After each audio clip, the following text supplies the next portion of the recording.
Hello दोस्तों, welcome to JMS competition classes. स्वागत है आप सभी लोगों का जेएमएस की कंपटीशन क्लासेस में।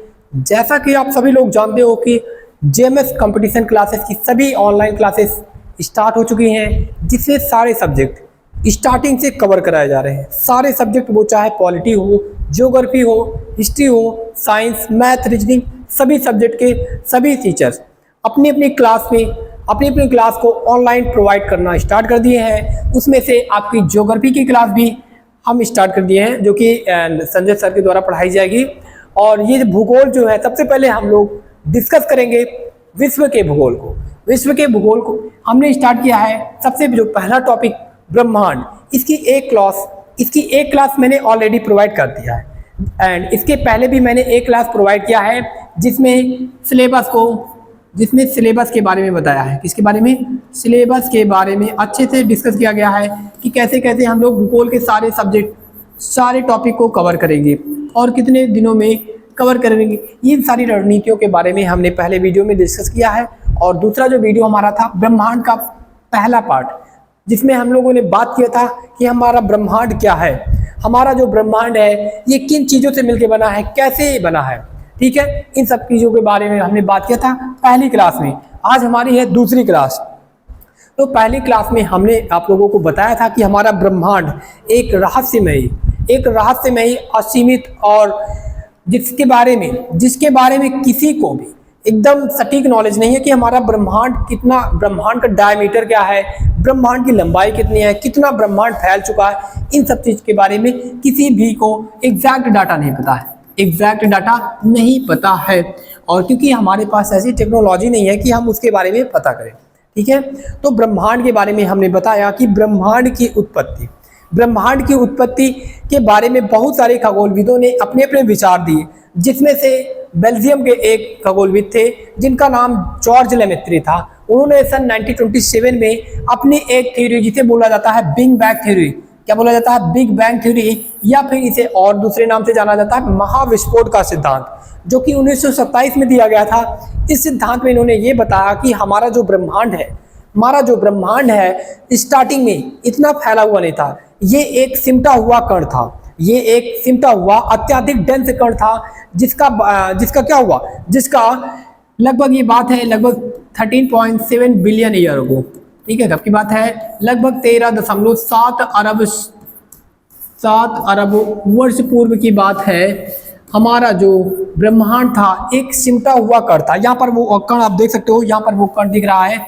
ये सिमटा हुआ एक कण था जिसमें एक बहुत ही बड़ा विस्फोट हुआ, जिसके कारण हमारे ब्रह्मांड की उत्पत्ति हुई, जिसमें आपके गैलेक्सी, तारे, ग्रह, धूलकण और पत्थर, बहुत सारी चीजें शामिल हैं। जो भी चीजें ब्रह्मांड में है वह सब की उत्पत्ति इसी विस्फोट के बाद उत्पत्ति हुई। और इसको सबसे पहले किसने बताया? सबसे पहले इसको बताया आपके जॉर्ज लेमेत्री। इनका नाम क्या था? जॉर्ज लेमेत्री नाम था। और ये एक खगोलविद थे।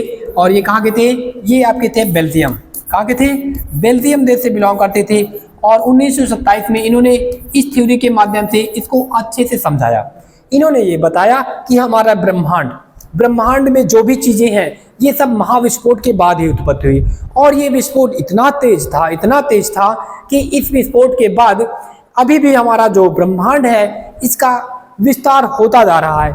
और ब्रह्मांड जिसकी लंबाई, चौड़ाई, ऊंचाई अभी आज तक किसी ने भी एग्जैक्ट डाटा नहीं नाप पाया है। केवल हम लोग अनुमान लगाते कि इस ब्रह्मांड का डायमीटर इतना हो सकता है, लेकिन अभी किसी ने भी इसका एग्जैक्ट डाटा नहीं पता कर पाया है, क्योंकि ब्रह्मांड एक बहुत ही बड़ी चीज है। ठीक है, और उसके बाद आप देख सकते हो कि हमारा जो ब्रह्मांड है पहले बहुत ही छोटा या सिमटा हुआ कण था, जिसमें क्या होता है? महाविस्फोट होता है। जिसके बाद आपकी देख रहे हो गैलेक्सियां बनती हैं, बहुत बड़े बड़े तारे बनते हैं। और इसी तारों में क्या होते हैं? इन्हीं तारों का अपना क्या होता है? सोलर सिस्टम होता है। और इन्हीं सोलर सिस्टम में बहुत सारे प्लैनेट होते हैं। हमारा भी सोलर सिस्टम है, हमारा भी एक तारा है। और उसी तारा में से हमारा एक तारा सूर्य है, जिसका अपना सोलर परिवार है, जिसमें बहुत सारे प्लैनेट है, लेकिन हमारा भी उसी में से एक प्लैनेट अर्थ भी है। ठीक है, तो क्या आप लोग देखना चाहोगे कि हमारा जो बिग बैंग हुआ था किस तरीके से हुआ था? और उसमें क्या कैसे कैसे चीजें बनी थी और ये कितने ईयर एगो पहले की बात है। ठीक है, तो अगर आप लोग देखना चाहते हो तो हम लोग आप लोगों को दिखाएंगे अच्छे से। दोस्तों हम लोग देखते हैं बिग बैंग जो विस्फोट होता है वो कैसे होता है, किस तरीके से हमारे यूनिवर्स में गैलेक्सी और तारे इन सब का निर्माण कैसे होता है। तो इस वीडियो के माध्यम से हम लोग देख सकते हैं कि कैसे इन सब चीजों का निर्माण होता है। तो ये रहा बिग बैंग का हमारा वीडियो। ठीक है, तो आप लोग देख सकते हो ये हमारा था, यहाँ पर विस्फोट हो चुका है और यहाँ पर तारे गैलेक्सियां इन सब चीजों का निर्माण होना प्रारंभ हो चुका है। आप लोग देख सकते हो ये कितने मिलियन ईयर एगो पहले की बात है और हमने कितना बताया है,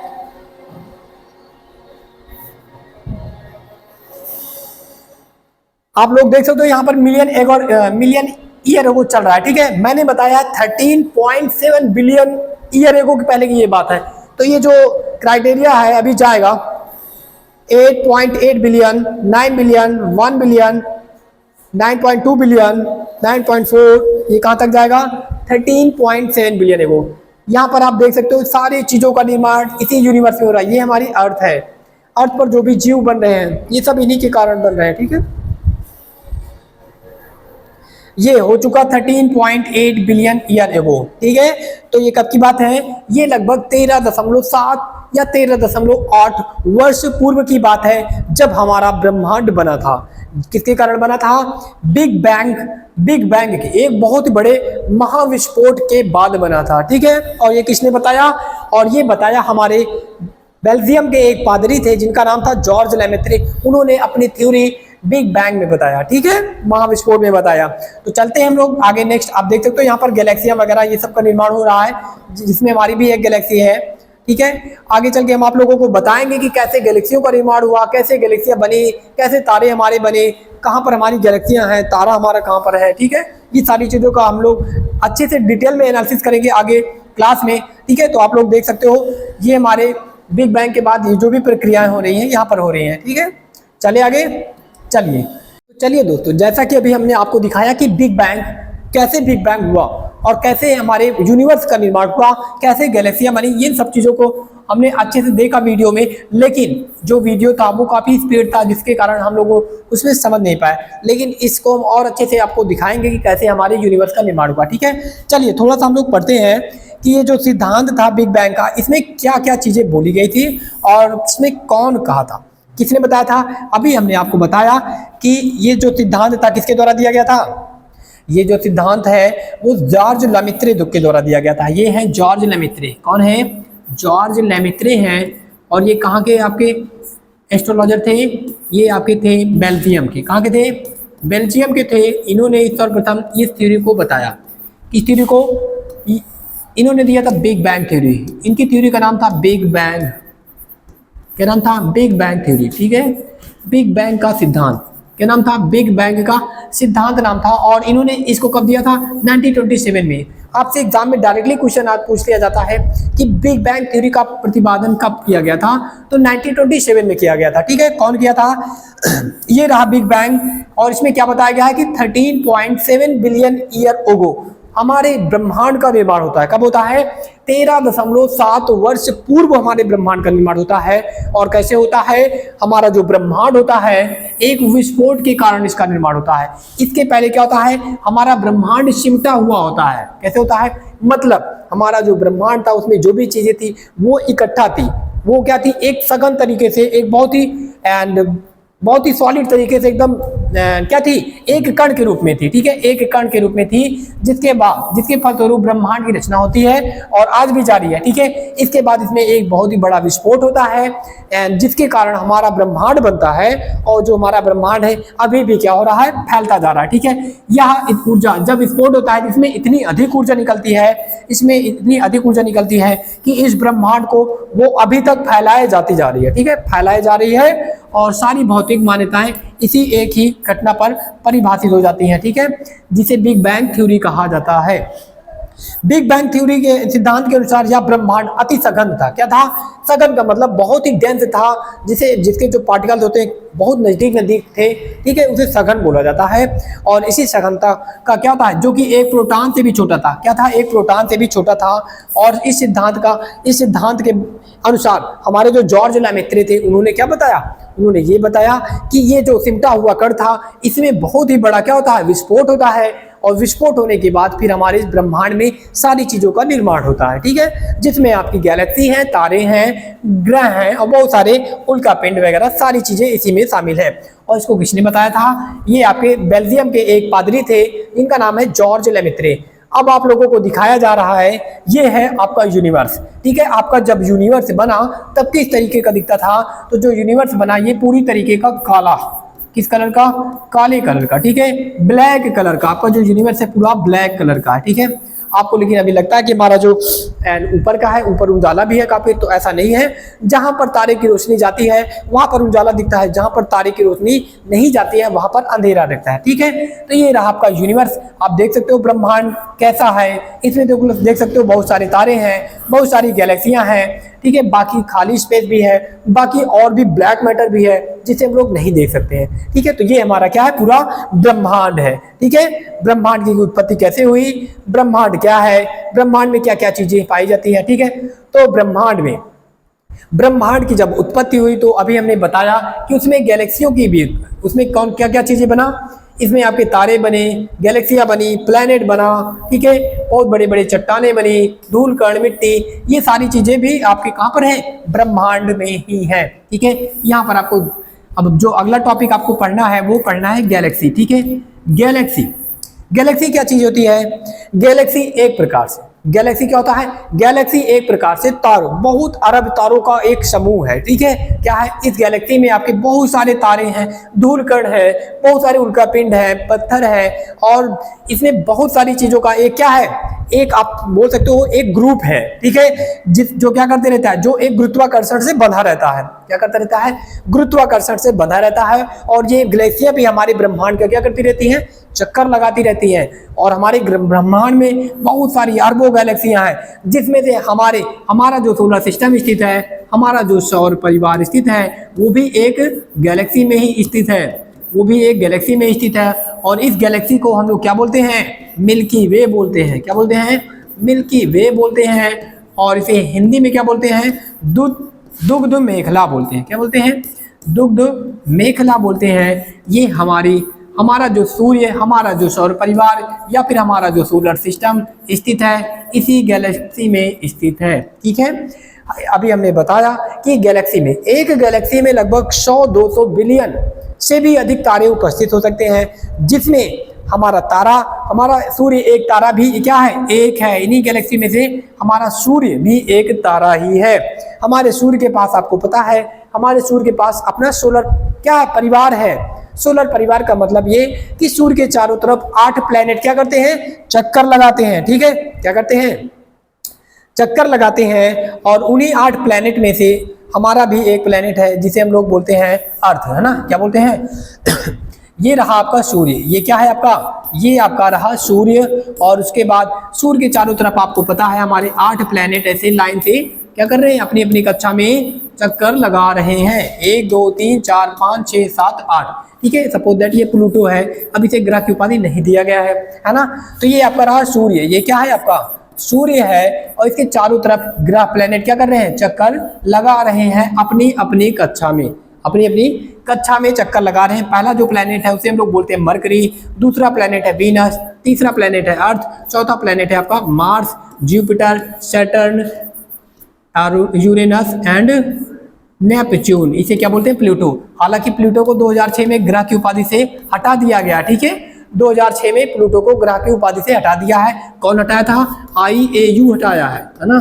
IAU क्या है, जितने भी ग्रह की उपाधि होती है सब IAU ही देता है, ठीक है। अब बाकी कितने प्लेनेट बचे, ये हटने के बाद कितने प्लेनेट बचे, क्यों हटाया गया, सभी को रीजन पता है कि ग्रह होने के लिए एक शेप होना चाहिए, एक गोलाकार होना चाहिए और अपना प्रॉपर तरीके से अपनी कक्षा में चक्कर लगाना चाहिए। ये नहीं कि आपकी एक तो साइज इतनी छोटी है, ठीक है, और ऊपर से आपकी साइज एक स्फेरिकल नहीं है, स्फेरिकल का मतलब है गोलाकार नहीं है, आप एक एस्टेरॉइड की तरह हो, उल्का पिंड की तरह हो। और ऊपर दूसरी बात, आप जाते हो दूसरे की कक्षा में घुस जाते हो, ठीक है। तो इन ये क्या कर रहा था, ये सारी हरकतें कर रहा था, इसलिए IAU ने क्या किया, इसे 2006 में ग्रह की उपाधि से हटा दिया। अब हमारे पास टोटल कितने प्लेनेट है, 1 2 3 4 5 6 7 और 8 ही प्लेनेट है। कितने ग्रह हैं, 8 ग्रह हैं, ठीक है। तो हमारे सौर परिवार में कितने ग्रह हैं, हमारे सौर परिवार में टोटल अब 8 ग्रह हैं। सौर परिवार में हमारे 8 ग्रह हैं, जिनमें से हमारी जो पृथ्वी है ये भी एक ग्रह है जहां पर हम लोग रहते हैं, ठीक है, जहां पर जीवन संभव है। और ऐसा कोई भी ग्रह नहीं है हमारे सौर परिवार में जहां पर जीवन संभव हो, ठीक है। तो सबसे पहले हम लोग ब्रह्मांड में किस पर आते हैं, सबसे पहले हम लोग आते हैं आकाश गंगा में, ठीक है। आकाश गंगा, और एक आकाश गंगा में बहुत अरब तारे होते हैं। आकाश गंगा, एक आकाश गंगा में लगभग 100 अरब से अधिक भी तारे कहते हैं। 100 अरब से क्या होते हैं, अधिक तारे हैं। उनमें से एक तारा हमारा सूर्य है, ठीक है। तो आकाश गंगा को हम लोग पढ़ेंगे कि आकाश गंगा में आखिर है क्या, आकाश गंगा का निर्माण कैसे होता है, ठीक है। तो देख सकते हो अभी हमने बताया कि जो आकाश गंगा है वो भी क्या है, 100 लगभग 100 अरब तारे, धूल कण और गैस, इन सब का क्या है, एक समूह है, विशाल संग्रह है, जो कि किसके कारण बंधे होते हैं, सब गुरुत्वाकर्षण के कारण बंधे होते हैं, ठीक है। किसके कारण, गुरुत्वाकर्षण के कारण बंधे होते हैं। और हम इसमें से हमारी, अभी हमने बताया कि हमारे ब्रह्मांड में लगभग जितने तारे हैं उतनी ही क्या है, लगभग 100 अरब गैलेक्सियां से अधिक है। कोई भी ये फिक्स डाटा नहीं है, ये एक अनुमान है। 100 अरब से अधिक क्या है, आकाश गंगाएं हैं, ठीक है। 100 अरब से अधिक क्या है, आकाश गंगाएं हैं। उनमें से हमारी एक आकाश गंगा है जिसका नाम है मिल्की वे नाम है, जिसमें हमारा सूर्य स्थित है, तारा है, जहां पर हम लोग रहते हैं, ठीक है। और उसके बाद इसमें सुपरनोवा ब्लैक होल भी स्थित है। ब्लैक होल क्या होता है, देखो ब्लैक होल ये सब कहां पर पाए जाते हैं, ये सब आपके आकाश गंगा में सारी चीजें पाई जाती हैं। ब्लैक होल ये इतना पावरफुल होता है, इसका जो ग्रेविटेशनल फोर्स होता है इतना अधिक होता है कि यहाँ पर प्रकाश जाने, जब ये प्रकाश यहाँ पर जाता है तो वो भी नहीं आ पाता है, ठीक है। इसे ब्लैक होल बोला जाता है। ये एक प्रकार का बहुत ही अधिक ग्रेविटेशनल फोर्स वाला क्या होता है, एक बोल सकते हो समूह होता है ना। बहुत ही क्या होता है, पदार्थों का समूह होता है जहाँ का जो ग्रेविटेशन फोर्स होता है इतना अधिक होता है कि वहाँ पर प्रकाश जाता है तो वो भी वापस नहीं आ पाता है, ठीक है। ये सब कहाँ पाए जाते हैं, ये सब आपके आकाश गंगा के अंदर ही पाए जाते हैं, ठीक है। आकाश गंगा में देख सकते हो यहाँ पर 200 बिलियन से भी अधिक तारे हैं, जिसमें से हमारा तारा एक सूर्य भी है। और भी तारे के अपने क्या हो सकते हैं, सौर परिवार हो सकते हैं, ठीक है। सब तारे के सौर परिवार पे क्या जीवन हो सकता है, ऐसे कोई जरूरी नहीं है। हमारा सौर परिवार में केवल एक प्लेनेट पे जीवन है। इसी तरीके से और भी जो सूर्य है उनका भी सौर परिवार हो सकता है, उनके भी किसी भी प्लेनेट पे जीवन हो सकता है।